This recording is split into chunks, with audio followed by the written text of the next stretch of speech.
Bioscope की बातें।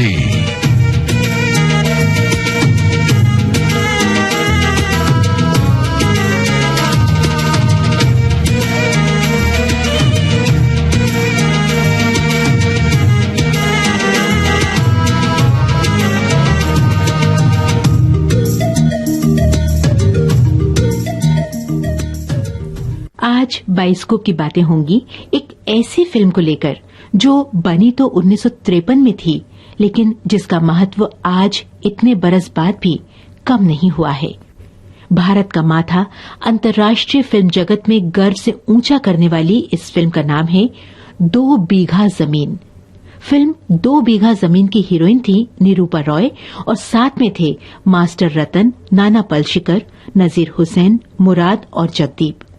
एक छोटे से रोल में मीना कुमारी भी थीं, लेकिन सबसे सशक्त अभिनय था हीरो बलराज साहनी का, जिसके लिए ये फिल्म हमेशा याद की जाएगी। बहरहाल आइए अब आज का प्रोग्राम शुरू करें, जिसका आलेख खोजबीन के बाद तैयार किया है भूवेंद्र त्यागी ने। PKA नायर ने प्रोग्राम को आप तक पहुंचाने में प्रोड्यूसर महोदय की मदद की है और बाइस्कोप की बातें हर बार की तरह सुना रहे हैं लोकेंद्र शर्मा।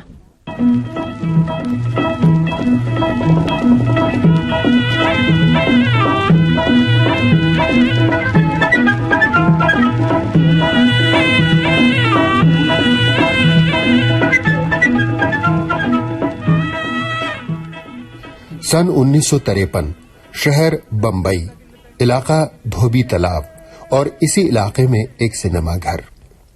अवसर था एक फिल्म पुरस्कार का। उन दिनों केवल एक ही पुरस्कार हमारी फिल्मों के संसार में बांटा जाता था और इसका नाम था मशहूर फिल्म आलोचक मिस क्लेयर के नाम पर क्लेयर पुरस्कार। क्लेयर पुरस्कार ही बाद में फिल्म फेयर पुरस्कार के रूप में नए नामकरण को प्राप्त हुआ, लेकिन हम बात कर रहे हैं सन 1953 की। उन दिनों ऐसे समारोह सिनेमा हॉल में ही होते थे। सो जब 1953 की श्रेष्ठ फिल्म का और श्रेष्ठ निर्देशन का पुरस्कार घोषित हुआ तो धोबी तालाब के उस सिनेमाघर में मौजूद समुदाय सागर में तूफान सा आ गया। सबको अचरज हुआ कि ये कौन कलकत्ता के बंगाली मोशाए हैं जिन्होंने बंबई के सिनेमा संसार में अपनी विजय पताका फहरा दी। उन दिनों सचमुच ये कोई नहीं जानता था कि पुरस्कार पाने वाले बिमल रॉय और उनकी फिल्म 2 बीघा जमीन हिंदी फिल्म संसार के आंगन में हरियाला सावन बनकर आए हैं। हरियाला सावन ढोल बजाता आया, दिन तक तक मन के मोर नचाता आया। हरियाला सावन ढोल बजाता आया, दिन तक तक मन के मोर नचाता आया। मिट्टी में जान जगाता आया, धरती पहनेगी हरी चुनरिया बन के दुल्हनिया। एक अगन बुझी, एक अगन लगी, मन मगन हुआ, एक लगन लगी, आया आया रे आया आया रे हरियाला सावन ढोल बजाता आया, दिन तक तक मन के मोर नचाता आया। मिट्टी में जान जगाता आया, धरती पहनेगी हरी चुनरिया बन के दुल्हनिया। एक अगन बुझी, बिमल रॉय बंबई आए थे बॉम्बे टॉकीज की फिल्म मां का निर्देशन करने के लिए, लेकिन आए थे अपनी पूरी टीम के साथ। यानी साथ में पत्नी मनोबीना रॉय तो थी ही, पटकथा लेखक नबेंदु घोष, सहायक असित सेन, कलाकार नजीर हुसैन, संपादक ऋषिकेश मुखर्जी और संवाद लेखक पाल महेंद्र का भी बिमल रॉय के साथ ही प्रवेश हुआ सिटी ऑफ जॉय यानी कलकत्ता से सिटी ऑफ ड्रीम्स यानी बंबई में। लेकिन बंबई आगमन से पहले बिमल रॉय बंगाल के फिल्म जगत में अपनी जगह बना चुके थे। उन्होंने न्यू थिएटर्स के लिए अंजनगढ़, उदयर पाथे और तथापि जैसी फिल्में बनाई थीं। मूलतः वे कैमरामैन थे। बरुआ की फिल्म देवदास यानी वो देवदास जिसके हीरो KL सहगल थे, बिमल रॉय की फोटोग्राफी पाकर ही पर्दे पर उतरी थी। कुल मिलाकर कहा जा सकता है कि बंबई के फिल्म संसार में आने वाले बिमल रॉय अपने पीछे कलकत्ता के फिल्म जगत में कामयाबी की कई निशानियां और सफलता की कई कहानियां छोड़कर आए थे। अपनी कहानी छोड़ जा, कुछ तो निशानी छोड़ जा, कौन कहे एक और तू फिर आए ना आए। मौसम बीता जाए, मौसम बीता जाए, मौसम बीता जाए, मौसम बीता जाए। जैसा कि मैंने आपको बताया, बिमल रॉय बंबई आए थे बॉम्बे टॉकीज की फिल्म मां का निर्देशन करने के लिए। लीला चिटनीस, भारत भूषण और श्यामा की भूमिकाओं वाली ये ममता भरी फिल्म 1952 में रिलीज हुई थी। वैसे कई बरस बाद यानी सन 1979 में बिमल रॉय के ही एक सहायक अनिल गांगुली ने इसी कहानी को एक बार फिर पर्दे पर उतारा था खानदान के नाम से। लेकिन खानदान वो कमाल नहीं दिखा पाई जो मां को हासिल हुआ था। वैसे फिल्म खानदान का संगीत जो खयाम का था खासा पसंद किया गया था। ये मुलाकात एक बहाना है, ये मुलाकात एक बहाना है, प्यार का सिलसिला पुराना है, ये मुलाकात एक बहाना है। 1952 में बनी फिल्म मां के मार्मिक चित्रण को लोगों ने इतना सराहा कि इसकी कामयाबी ने बिमल रॉय को बंबई में ही रोक लिया। उसी बरस यानी 1952 में भारत में पहला अंतर्राष्ट्रीय फिल्म समारोह आयोजित हुआ। जाहिर है इस समारोह की प्रदर्शन स्थली के लिए भारतीय हॉलीवुड यानी बंबई से ज्यादा मुनासिब जगह और कौन हो सकती थी। अपनी फिल्मी हलचलों के कारण ही तो आजकल बंबई ने हॉलीवुड की तर्ज पर बॉलीवुड नाम पा लिया है। 1952 में फिल्म समारोह आयोजित हुआ और इस समारोह में 25 देशों की लगभग 50 फिल्में दिखाई गईं। इटली के निर्देशक विक्टोरिया डसिका की एक फिल्म द बाइसिकल थीफ भी इस समारोह में थी। द बाइसिकल थीफ यानी साइकिल चोर दूसरे महायुद्ध के बाद इटली के आम आदमी द्वारा झेली गई रोजी रोटी के संघर्ष की पीड़ा भरी कहानी थी ये फिल्म। द बाइसिकल थीफ में एक ऐसी कचोट थी, एक ऐसी तड़प थी जिसने हर संवेदनशील दर्शक के दिल में एक टीस पैदा कर दी। जाहिर है बिमल रॉय जैसे कलाकार के हृदय को भी इस टीस ने तड़पाया और यही तड़प प्रेरणा बनकर 2 बीघा जमीन के रूप में अवतरित हुई। द बाइसिकल थीफ ने राज कपूर को भी प्रेरित किया था और उन्होंने भी 1956 में इस प्रेरणा को जागते रहो के रूप में पर्दे पर उतारा। लेकिन ये बाद की बात है।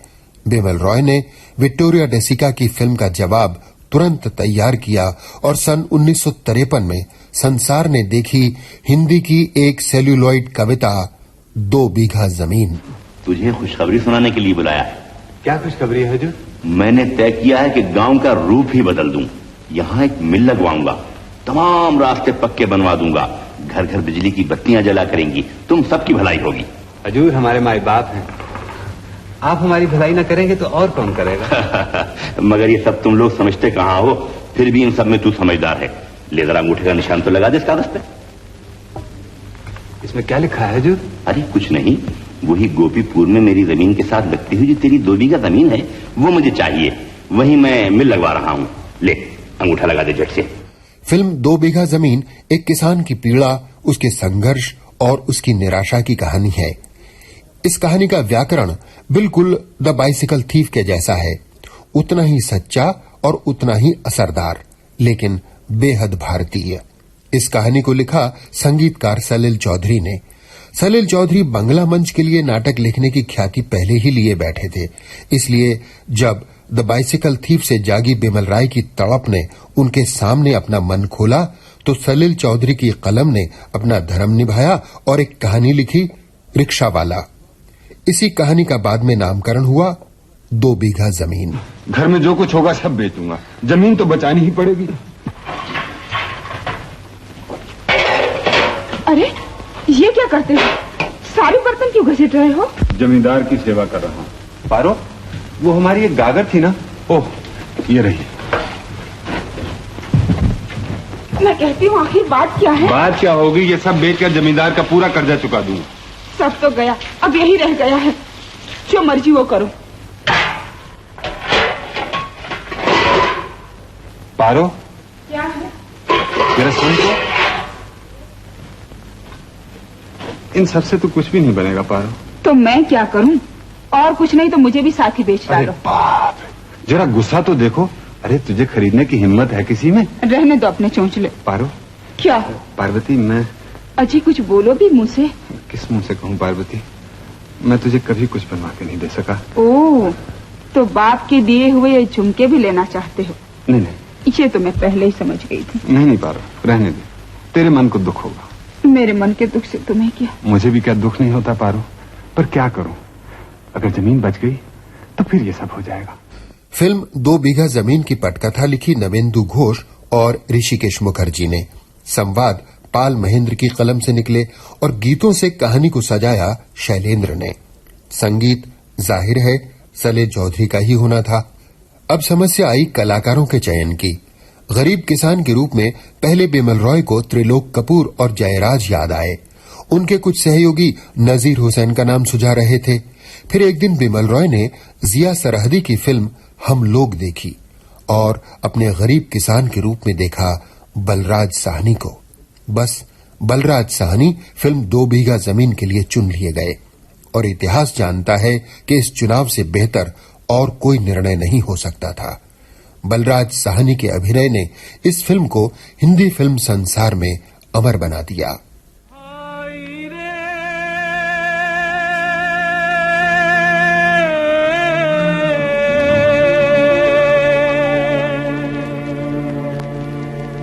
गंगा और जमुना की तू गहरी है धार, आगे या पीछे सबको जाना है पार। बलराज साहनी फिल्म 2 बीघा जमीन में बने शंभू मेहतो और उनकी पत्नी पारो की भूमिका में उतरी निरूपा राय। निरूपा राय उन दिनों माइथोलॉजिकल फिल्मों में देवियों का चरित्र निभाने के लिए मशहूर थीं, इसलिए लोग इस चुनाव पर भी चौंके। लेकिन बलराज साहनी और निरूपा रॉय ने इतनी कामयाबी से ग्रामीण किसानों को साकार किया पर्दे पर कि 1959 में कृष्ण चोपड़ा ने जब प्रेमचंद की कहानी पर फिल्म हीरा मोती बनाई तो एक बार फिर इसी जोड़ी को दोहराया। नाच रे धरती के प्यारे तेरे अरमानों की दुनिया सामने है तेरे। आज तेरे घर होने को है फिर खुशियों के फेरे। धान की बाली ये हरियाली कहती है तुझसे। नाच रे धरती के प्यारे तेरे अरमानों की दुनिया सामने है तेरे। आज तेरे घर होने को है फिर खुशियों के फेरे। धान की बाली ये हरियाली कहती है तुझसे। जिन दिनों फिल्म 2 बीघा जमीन की योजनाएं बन रही थीं, उन्हीं दिनों बिमल रॉय अशोक कुमार प्रोडक्शंस के लिए भी एक फिल्म निर्देशित कर रहे थे जिसका नाम था परिणीता। परिणीता बंगला के मशहूर कथाकार शरद चंद्र चट्टोपाध्याय के उपन्यास पर आधारित थी। इस फिल्म के मुख्य पात्र थे अशोक कुमार और मीना कुमारी।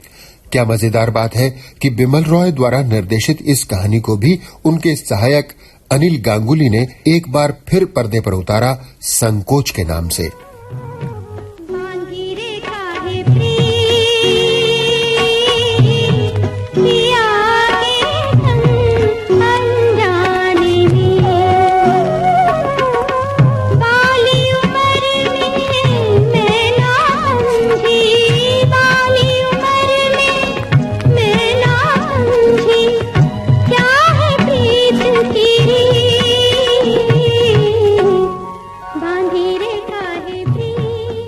बहरहाल परिणीता की हीरोइन मीना कुमारी को जब बिमल रॉय की फिल्म 2 बीघा जमीन की योजनाओं का पता चला तो उन्होंने भी इस फिल्म में काम करने की इच्छा जाहिर की। मीना कुमारी ने बिमल रॉय से कहा कि मुख्य भूमिका यदि उनके लायक नहीं है तो कोई बात नहीं, वे किसी छोटे से रोल से भी तसल्ली कर लेंगी, लेकिन बिमल रॉय की इस फिल्म में काम वे जरूर करना चाहेंगी। और इस चाह का परिणाम हुई एक छोटी सी भूमिका और मीना कुमारी ने पर्दे पर गाई फिल्म 2 बीघा जमीन की ये अमर लोरी।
फिल्म 2 बीघा जमीन की कहानी एक किसान शंभू महतो के दुखों की कहानी है। शंभू महतो अपने दुखों के बावजूद अपने परिवार के साथ मामूली से मामूली खुशी में भी आनंद मनाना जानता है और ऐसे ही सावन के हरियाले आनंद के साथ शुरू होती है 2 बीघा जमीन की कहानी।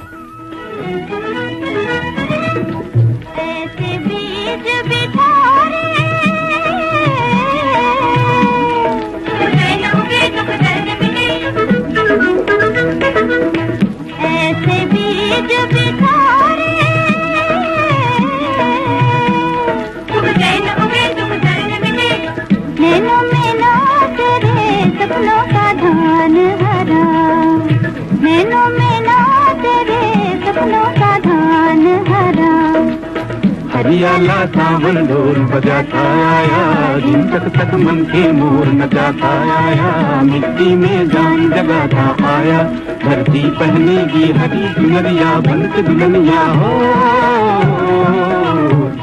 एक अगन बुझी एक अगन लगी, मन मगन हुआ एक लगन लगी, आई आई रे आई आई आई आई रे आई आई आई आई रे आई आई आई रे। हा, कितने दिनों के बाद भगवान जी की दया हुई है। पिछले 2 बरस तो ऐसे गुजरे हैं पारो कि बस पूछो मत। अब की अगर फसल अच्छी हो गई तो नथुराम सोनार से तेरी वो पायल की जोड़ी छुड़ा लाऊंगा। जब तू मेरे लिए खाना लाया करेगी तो दूर से रुन झुन की आवाज आया करेगी, बहुत मजा है। छोड़ो भी, अब क्या मेरी पायल पहनने की उम्र रही है? तो तू बूढ़ी हो गई है क्या? बूढ़ी नहीं तो क्या। जरा मुंह तो खोल, देखो कितने दांत गिरे हैं। मोतियों की लेडी चमक रही है और कहती है कि मैं बूढ़ी हो गई। अच्छा, अगर बूढ़ी नहीं हुई तो मुझे प्यार क्यों नहीं करती? मैं तुझसे प्यार नहीं करता हाँ? तो स्कूल से भागा? अरे नहीं बापू, छुट्टी हो गई। कैसे? वो मास्टर जी है ना, उनकी गाय खो गई है, उसे खोजने गए। अच्छा जा, तू भी मास्टर जी के पीछे पीछे जा, भाग। लेकिन शंभू महतो की ये खुशी ज्यादा देर नहीं टिक पाई।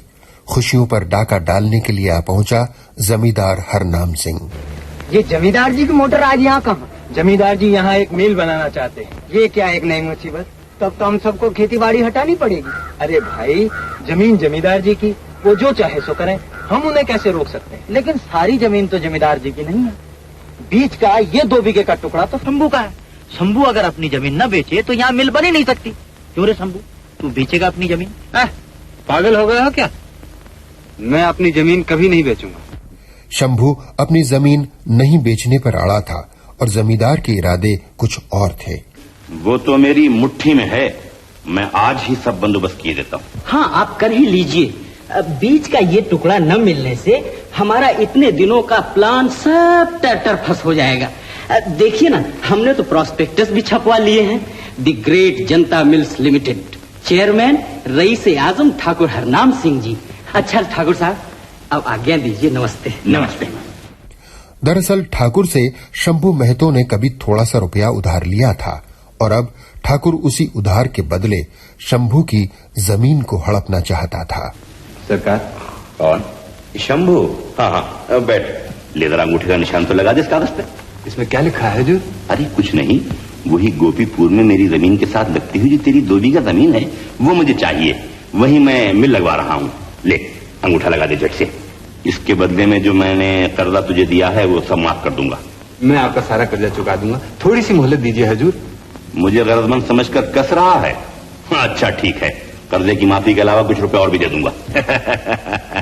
जमीन से तुझे क्या मिलता है? मिल में मजदूरी करके भर पेट खाएगा, आराम की नींद सोएगा। अंगूठा लगा दे। नहीं हजूर, जमीन मैं नहीं बेचूंगा। क्या क्या कहा? नहीं बेचेगा?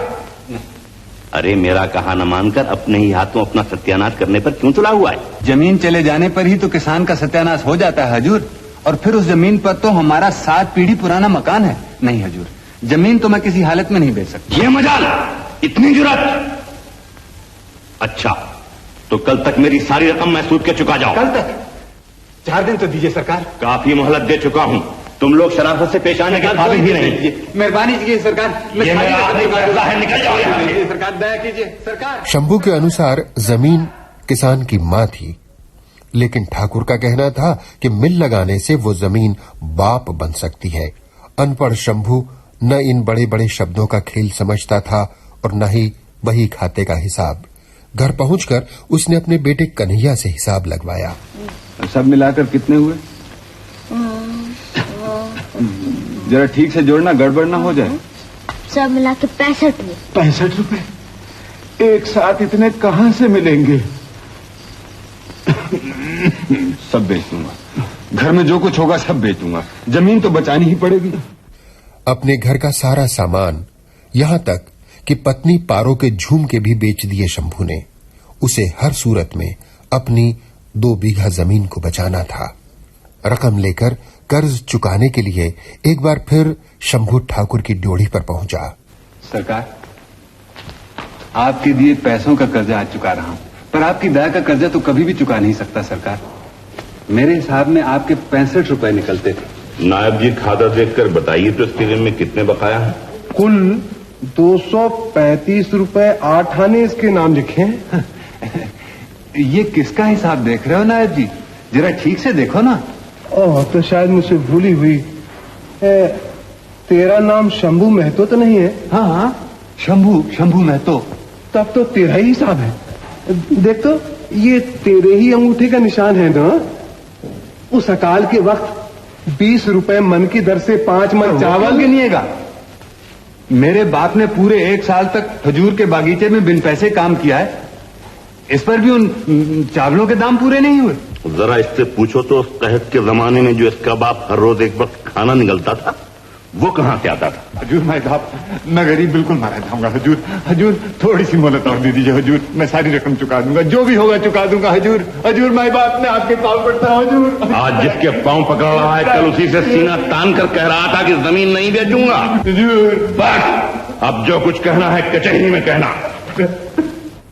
कर्ज की वसूली के लिए ठाकुर ने कचहरी का रास्ता लिया और जज ने शंभू को कर्ज चुकाने के लिए दी केवल 3 महीने की मोहलत। अगर इस अरसे में भी शंभू महतो सारा रुपया न चुका दे तो ठाकुर हरनाम सिंह उसकी जमीन जायदाद नीलाम करा लेने के हकदार। दया कीजिए हजूर, इतनी कम मोहलत में मैं सारा रुपया कैसे चुका सकूंगा? मेरा बुढ़ा बाप है हजूर, मेरा छोटा सा बच्चा है, अब सब भूखे मर जाएंगे हजूर। इस जमीन के सिवा मेरे पास कुछ भी नहीं है हजूर। कर्ज की रकम जुटाने के लिए शंभू महतो ने भारी मन से कलकत्ता जाने का फैसला किया ताकि वहां कुछ काम करके वो रुपया इकट्ठा कर सके। भाई रे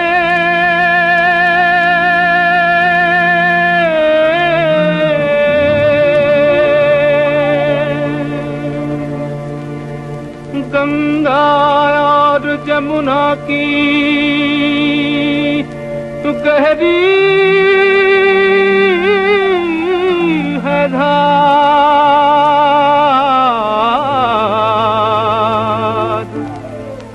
आगे या पीछे सबको जाना है पार।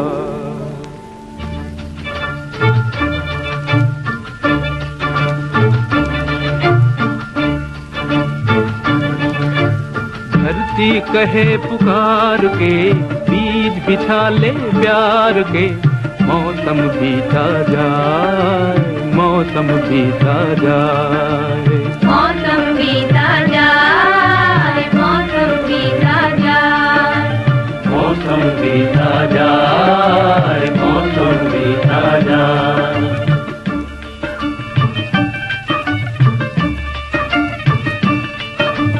अपनी कहानी छोड़ जा, कुछ तो निशानी छोड़ जा, कौन कहे इस ओर तू फिर आए न आए। मौसम बीता जाए, मौसम बीता जाए, मौसम बीता जाए, मौसम बीता जाए।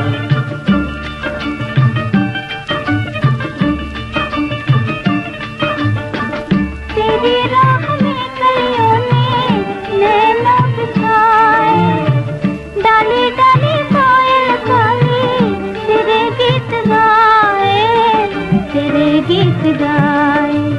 अपनी कहानी छोड़ जा, कुछ तो निशानी छोड़ जा, कौन कहे तो तू फिर आए ना आए।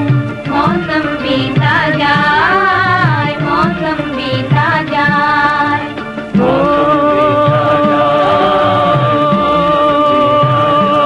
भाई रे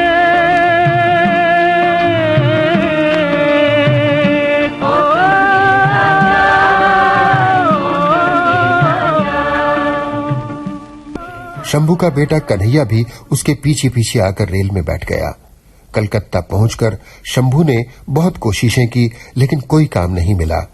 कन्हैया को भूख लगी थी, सो शंभू उसके लिए कुछ खाने के लिए लाने चला गया। इसी बीच कन्हैया को एक जेब कतरा लड़का मिला, लल्लू उस्ताद।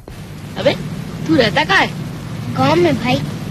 मैं और मेरे बापू आज ही यहाँ पहुँचे। तुम्हारा नाम क्या है? लालू, लालू उस्ताद। कुछ खाना लेकर जब शंभू लौटा तो उसने पाया कि कन्हैया को तेज बुखार है। वो रहने का ठिकाना खोजते हुए एक बस्ती में पहुंचा। ओ माँ, तेरा आवर कारागो की चाव बाछा? दादी शायद ही तुम्हारी बंगला बोली नहीं समझते। ओ किधर से आया, क्या चाहिए? मुझे यहाँ रहने की जगह मिल सकती है? नहीं नहीं, यहाँ जगह तगह नहीं है। मैं बड़ी मुसीबत में हूँ, मेरे बच्चे को बुखार हो गया। तो मैं क्या करूँ?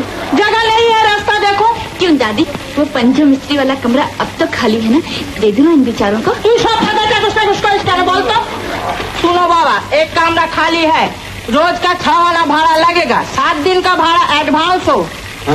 ओ माँ, इंग्रजी भी नहीं समझता? अरे पेशगी देना पड़ेगा। और सुन, 3 दिन का भाड़ा बाकी रहने से झाड़ू मार के निकाल दूंगी। ला पेशगी पैसा ला।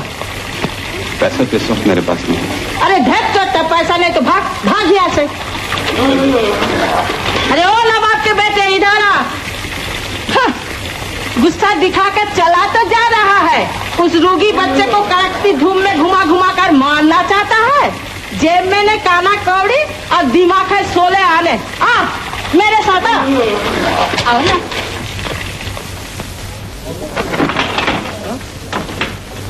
ले, ये है कोठरी। हाँ, और सुन, आज सांझ तक भाड़ा मिलना ही चाहिए मुझे। पैसे के बिना तो यहाँ सांस लेना भी मुश्किल है।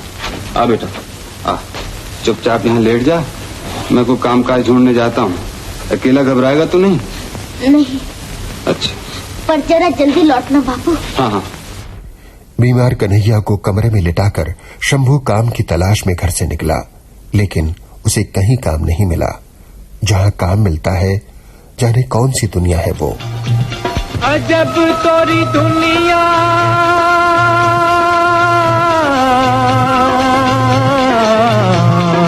गजब तोरी दुनिया ओ मोरे रामा, गजब तोरी दुनिया ओ मोरे रामा। कदम कदम देखी भूल भुलैया, कदम कदम देखी भूल भुलैया, गजब तोरी दुनिया ओ मोरे रामा, गजब तोरी दुनिया ओ मोरे रामा, गजब तोरी दुनिया ओ मोरे रामा।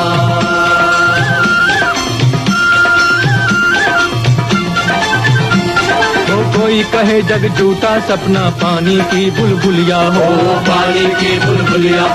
हर किताब में अलग अलग है इस दुनिया की हुलिया हो, इस दुनिया की हुलिया। सच मानो या इसको झूठी मानो, सच मानो या इसको झूठी मानो, बेढब तोरी दुनिया। कन्हैया का बुखार तो उतर गया, लेकिन शंभू का एक पड़ोसी बीमार हो गया। ये पड़ोसी रिक्शा चलाता था। भाई तो मेरा एक काम कर दोगे क्या? वो मेरी रिक्शा है ना, रिक्शा हाथ गाड़ी, हाँ, जहाँ बैल बंधे ना वहां पर रखी है, हाँ, उसे रिक्शा मालिक के पहुंचा दोगे।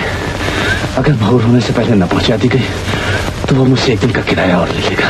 पर मुझे तो यहाँ के रास्ते मालूम नहीं। कोई बात नहीं, बड़ी सड़क पर जाके किसी से भी पूछ लेना कि नंदी बाबू की रिक्शा की खटाल कौन सी है। नंदी बाबू की खटाल? हाँ। अच्छा भैया, पहुंचा दूँ। लेकिन देखो, तुम्हारे पर रिक्शा का लाइसेंस नहीं है, पुलिस से जरा बचकर जाना। अच्छा।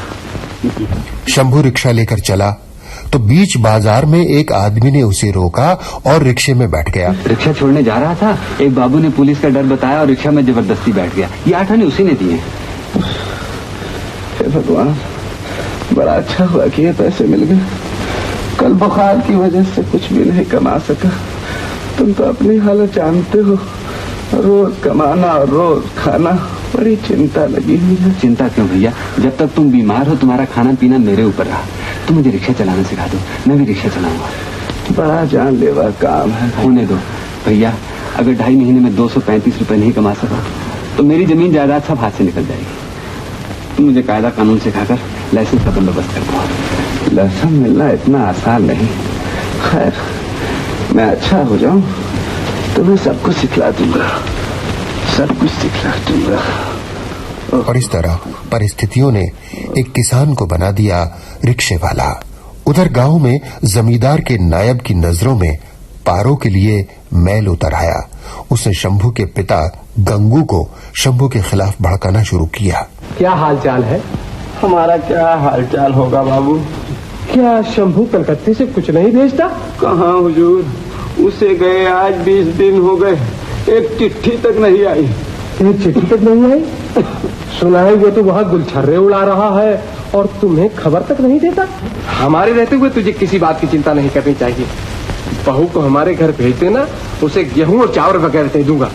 और हाँ, बुखार की शर्तिया दवा भी है मेरे पास, वो भी दे दूंगा। अभी तो मैं बाहर जा रहा हूँ, शाम को बहू को भेज देना। बहू, सुन लिया ना नायब जी शंभू के बारे में क्या कह गए? नहीं नहीं बाबू, ऐसा कभी नहीं हो सकता। ये सब उसका ढोंग है। तेरी बात ठीक हो बेटी, राम करे तेरी बात ठीक हो। कलकत्ता में कन्हैया ने भी शंभू की मदद करने के लिए जूते पॉलिश करने का फैसला किया। आओ बाबूजी आओ, बूट पॉलिश एकदम बढ़िया पॉलिश। जूते में चमक आ जाएगी बाबू, जूते में जान पड़ जाएगी। आओ बाबू आओ।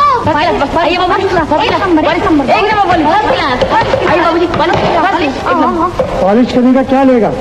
सिर्फ 2 आना बाबूजी, आपसे कोई ज्यादा थोड़ी लेगा। एक आना देगा? एक आने में जूता पॉलिश नहीं होगा, सिर्फ पैर पॉलिश हो सकता है। अरे कन्हैया तू आज तो बड़ा सज रहा है रे। बैठ, तू भी हमारे ऑफिस में भर्ती हो जा।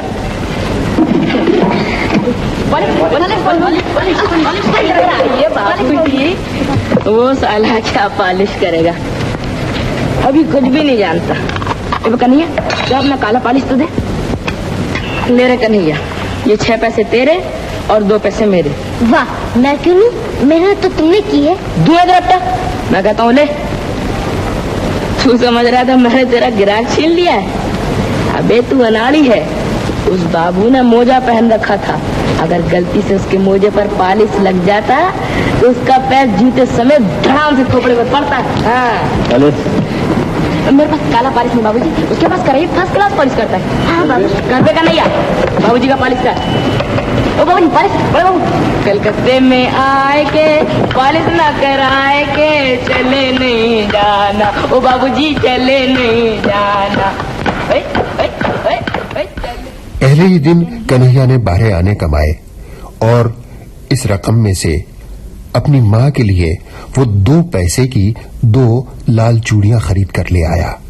पापा पापा, अरे आइसक्रीम इतनी देर कहाँ कर दी? तेरा बाप कब से आके बैठा हुआ है, बता आज कुछ आमदनी हुई? हाँ बाबा, आज मैंने 12 में कमाए और देखो माँ के लिए मैं 2 लाल चूड़ी खरीद कर आया। शाबाश, अच्छा किया। अच्छा बाप को पैसे दिखा के चौंका भी रहा। अच्छा तू कहाँ था बे? कितनी बार तुझे कहा है मेरे पूछे बगैर घर से बाहर कदम न रखा कर। हाँ इधर आ, ये क्या पैसे चूड़ियां? मैं अपना खून देकर पैसा कमाता हूँ और तू लुटा रहा है। शंभू, तूने इस पर हाथ उठाया, तूने इसे मारा? मारो नहीं, ये देख पैसे चुरा के ये माफी मांग। मैं कहता तुमसे माफी मांग, हाथ जोड़ के माफी मांग। दूध पीते बच्चे ने सारे दिन मेहनत करके पैसे कमाए और तूने से कमाए। हाँ ये देख, तेरे लिए इसने आज से जूता पालने का काम शुरू कर दिया और तूने इसे चोर करके मारा।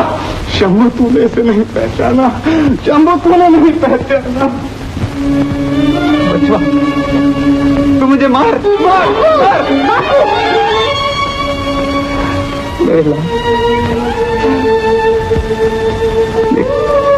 बहुत चोट लगी थी? नहीं बापू नहीं।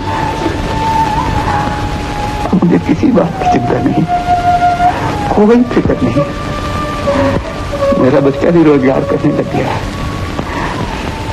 मैं कल ही तेरी माँ को सारी रकम भेज दूंगा, उसको लिखूंगा तेरा बच्चा भी रोजगार करने लग गया है। हाँ तेरा बच्चा, हमारा बच्चा।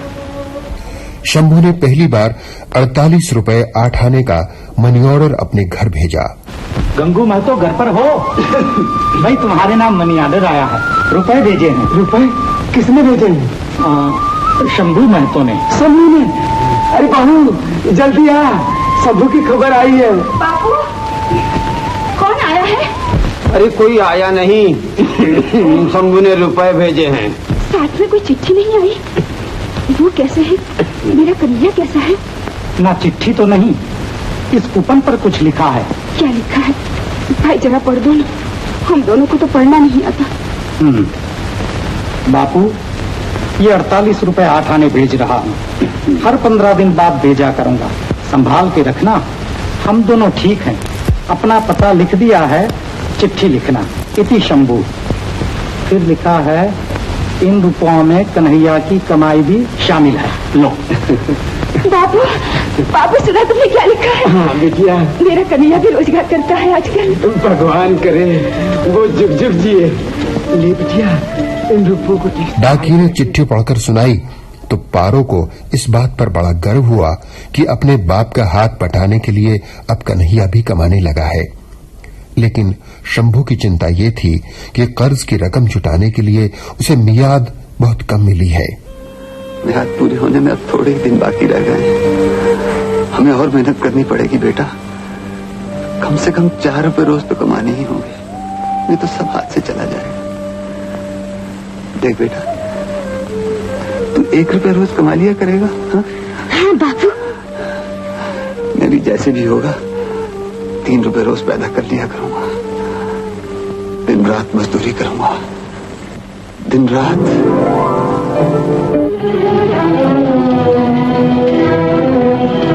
और जल्दी और तेज। और जल्दी, थोड़ी दे दूंगा। दोगे बाबू? रात दिन मजदूरी करने और जल्दी जल्दी रुपया कमाने का शंभू का इरादा शायद नसीब को मंजूर नहीं था। एक दिन उसका एक्सीडेंट हो गया।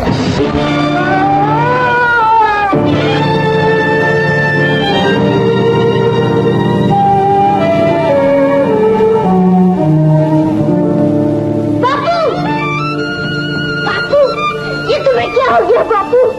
लो गया, इसमें रोने की क्या बात है, हम तो है ही। जरा चोट लगी है, 2 दिन में ठीक हो जाएगी।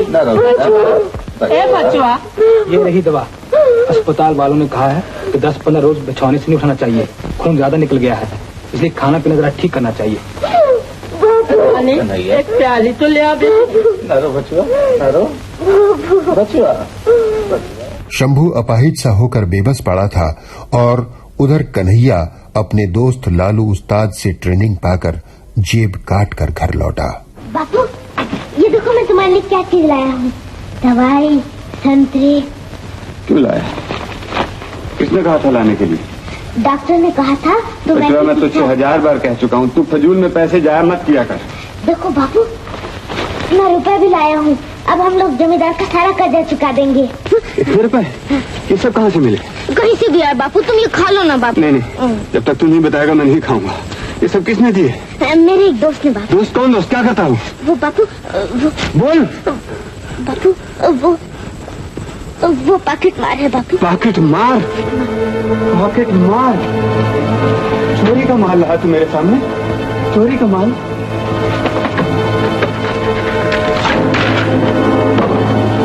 किसान का बेटा होकर तूने चोरी की?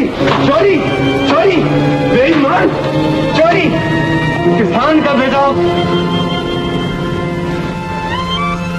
बचवा, तेरी माँ सुनेगी तो शर्म के मारे जान दे देगी। मर जाए।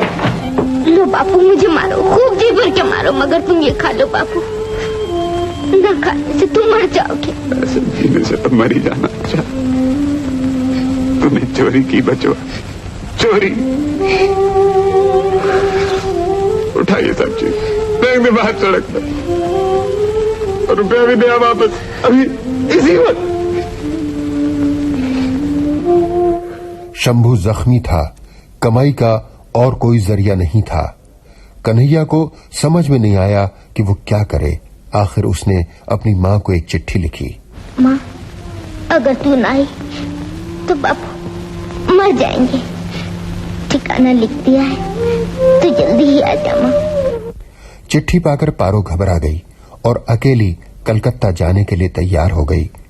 लेकिन जाती कैसे? ससुर भी तो बहुत बीमार थे। बाबू, बाबू, ये क्या? तुम्हें फिर जोर से बुखार हो गया? हाँ बहू, बहुत ज्यादा लग रहा है, जरा वो कम्बल तो दे दे। तुम्हें इस हालत में छोड़कर तो मेरा जाना नहीं हो सकता। मेरी चिंता मत कर, मैंने तो उस पार जाने को पैर बढ़ा ही लिया है। तू राम का नाम लेकर चले।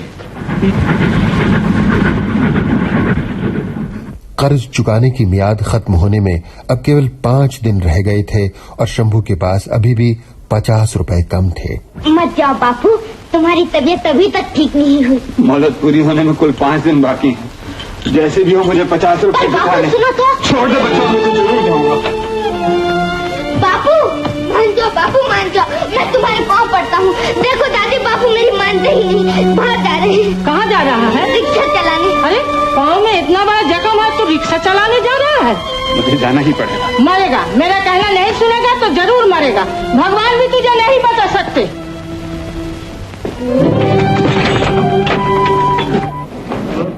उधर पारो कलकत्ता पहुंची और इतने बड़े शहर में भटकती हुई एक गलत आदमी के हाथों में पड़ गई। सुनो तो भाई, जरा मेहरबानी करके ठिकाना तो बता दो। बहुत देर से खोज रही हूँ।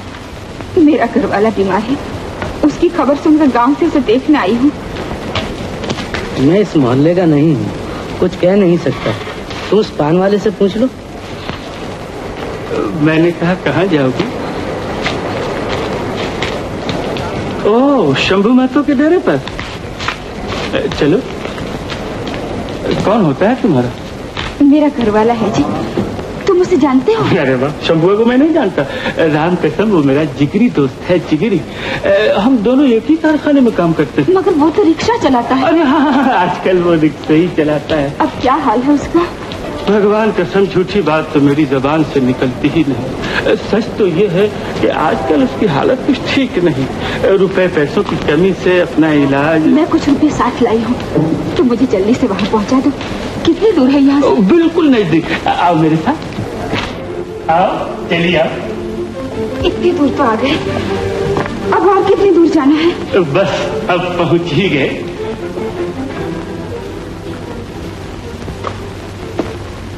ये तो मुझे कहाँ ले आए? घबराओ नहीं, तुम अंदर बैठो, मैं अभी एक डॉक्टर को लेकर आता हूँ।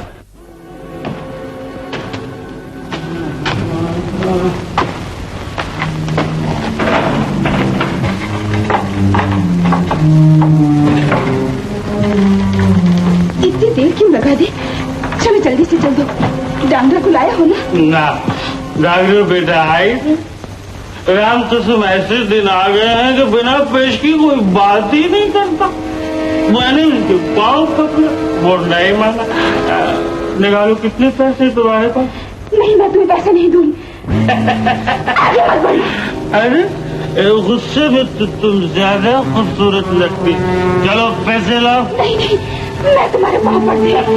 ये पैसा मत लो, खून पानी एक करके कमाए हुए, इनके बगैर मेरा घर वाला नहीं बचेगा। मुझे छोड़ दो।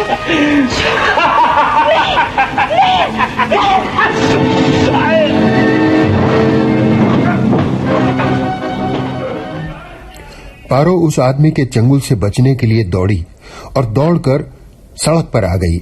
उस शहर के यातायात से परिचित नहीं थी, इसलिए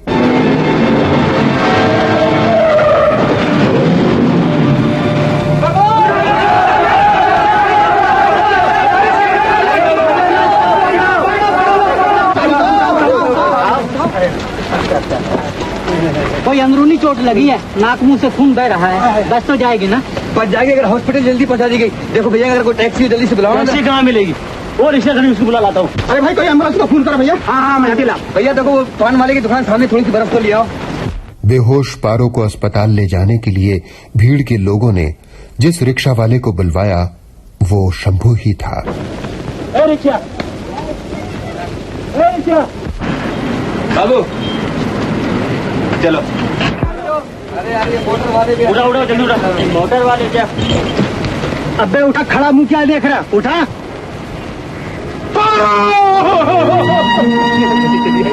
पारो आंखें खोल। पारो पारो। अब यहाँ बैठ के रोने से कोई फायदा नहीं। अगर इसकी जान बचानी है तो जल्दी से हॉस्पिटल ले चलो। अरे हट जाओ, हट जाओ, हट जाओ,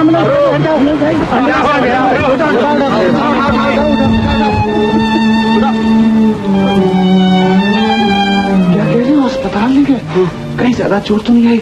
बच जाएगी ना? कुछ कहा नहीं जा सकता, पर शंभू ने कहा कन्हैया को जल्दी ले आओ। कहाँ है कन्हैया? लेकिन वो तो यहाँ नहीं है।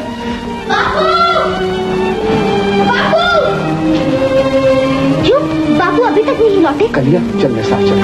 चल ना। क्यों, क्या हुआ? मेरे बापू को तो गई। जल्दी बताओ ना क्या हुआ? नहीं तेरे बापू को सुनना, तेरी माँ आई है। माँ ये कहाँ है वो? चल मेरे साथ, मैं लिए चलता हूँ। शंभू अपनी पारो को अस्पताल ले गया। उस बदकिस्मत औरत का गार्जियन कौन है? ये उसके घर वाला हुजूर। डॉक्टर साहब बच्ची तो हो जाएगी ना? अभी तक बेहोश पड़ी है, उम्मीद है बच जाएगी। डॉक्टर साहब जैसे भी हो मेरी माँ को बताइए, मैं आपके पैर पड़ता हूँ। तेरी माँ अच्छी हो जाएगी बेटा, जरूर अच्छी हो जाएगी। देखो भाई, उसे फौरन ही कुछ इंजेक्शन और खून देने की सख्त जरूरत है। हॉस्पिटल की तरफ से ये कीमती दवाइयाँ नहीं दी जाती। तुम्हें ये सब लाने के लिए पैसे खर्च करने पड़ेंगे। अपनी जमीन बचाने के खून बहा बहा कर ये पैसे जमा किए। कहीं से खून खरीदूंगा। जो भी हो, पारो जरूर बच जाए। बापू जैसे भी हो मेरी माँ को बताओ। शंभू ने दिन रात पसीना बहाकर एक एक पैसा दांत से पकड़कर जो रकम अपनी जमीन को बचाने के लिए जोड़ी थी, उससे पारो के लिए खून और दवाई का इंतजाम करना पड़ा। शंभू महतो ने कर्ज की रकम अदा नहीं की, बल्कि वो अपनी बीवी और बच्चों को लेकर यहाँ से फरार हो गया। उसका बूढ़ा बाप गंगू महतो जो यहाँ है पागल हो गया है। लिहाजा मजबूर होकर उसकी जायदाद तो जमीन नीलाम करनी पड़ रही है। नीलाम करोगे? करो, जरूर करो। हमें घर से बाहर कर दिया तो इससे क्या हुआ? ये घर बहुत छोटा था, अब हमें बहुत बड़ा घर मिल गया है।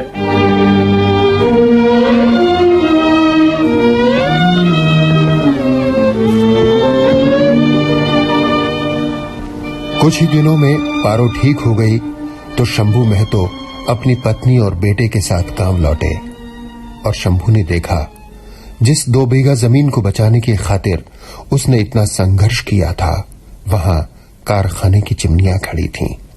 चिमनियों के मुंह धुआं उगल रहे थे और देख देख कर शंभू महतो का कलेजा मुंह को आ रहा था।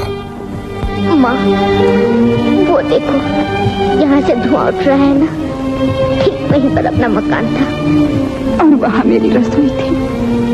चलो माँ, चलो बापू, अब चले। चलो।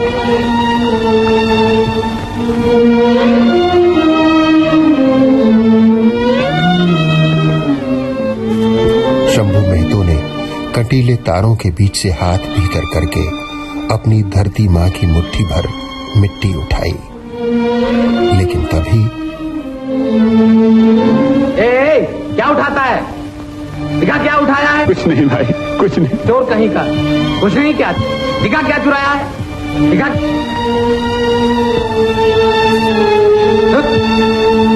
भाग यहाँ से, भाग।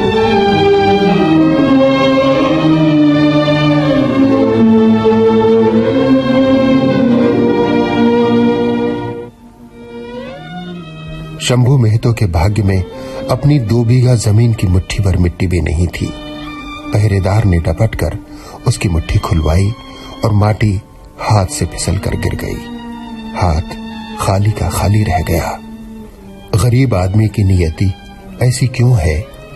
रात दिन हाड़ तोड़ मेहनत करने के बाद भी नसीब उसके हक में फैसला क्यों नहीं करता?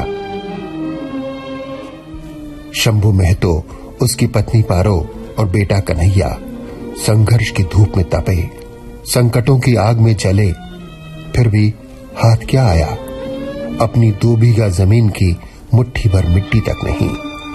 आज वे थके हारे कांटेदार बाड़ के बाहर खड़े सूनी आंखों से अपनी जमीन को देख रहे हैं। जमीन किसान की मां होती है और शंभू महतो की जमीन को सरमाएदार की दौलत ने कैद कर रखा है। जिस 2 बीघा जमीन की छाती से उसके किसान बेटे फसल का दूध पाते हैं, उसी छाती को अब कारखाने की मशीनें तल रही हैं। अजब तोरी दुनिया,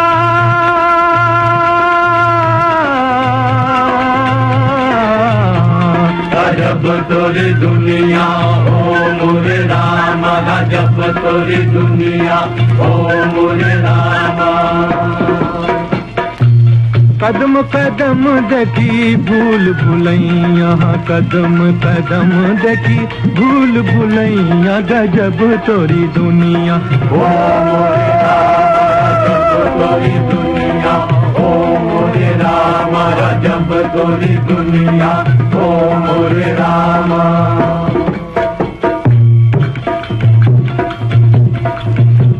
अजब तोरी दुनिया, ओ मोरे राम, अजब तोरी दुनिया, ओ मोरे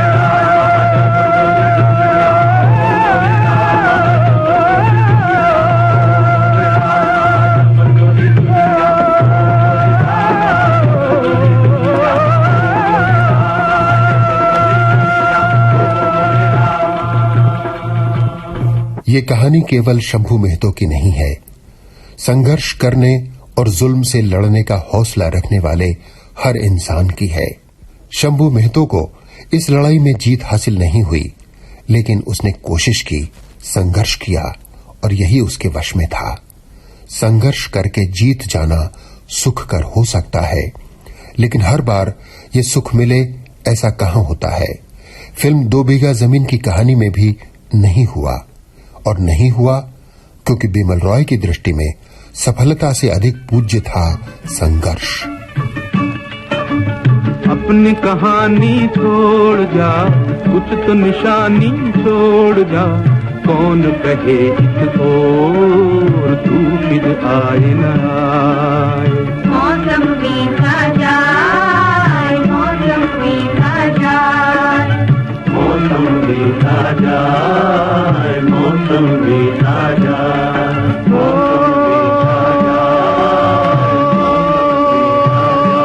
भाई रे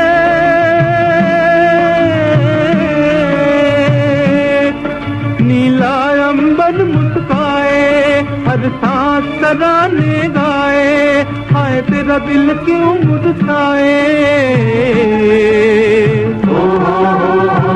बनती बनती पे कोई गुम बजा। अपनी कहानी छोड़ जा, कुछ तो निशानी छोड़ जा, कौन कहे इस ओर तू फिर आए न आए रे।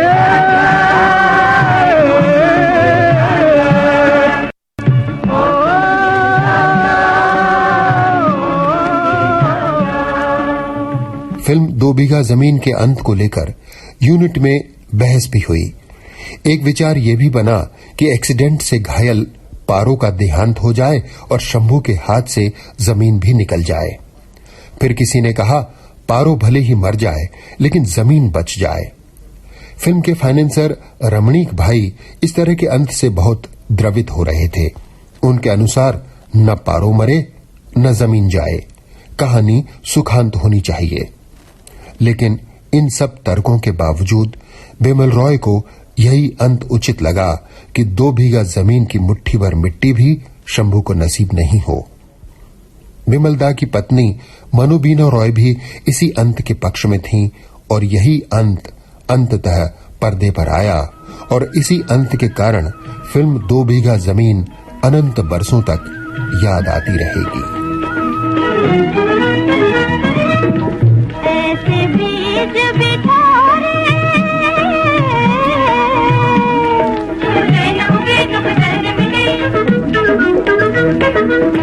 ऐसे बीज बिठारे,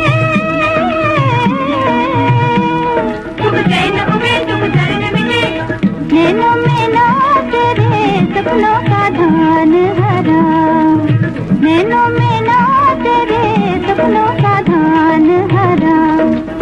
हरियाला सावन ढोल बजाता आया, दिन तक तक मन के मोर नचाता आया, मिट्टी में जान जगाता आया, धरती पहनेगी हरी चुनरिया बन के दुल्हनिया हो। एक लगन बुझी, एक लगन लगी, मन मगन हुआ, एक लगन लगी, आई आई आई आई आई आई आई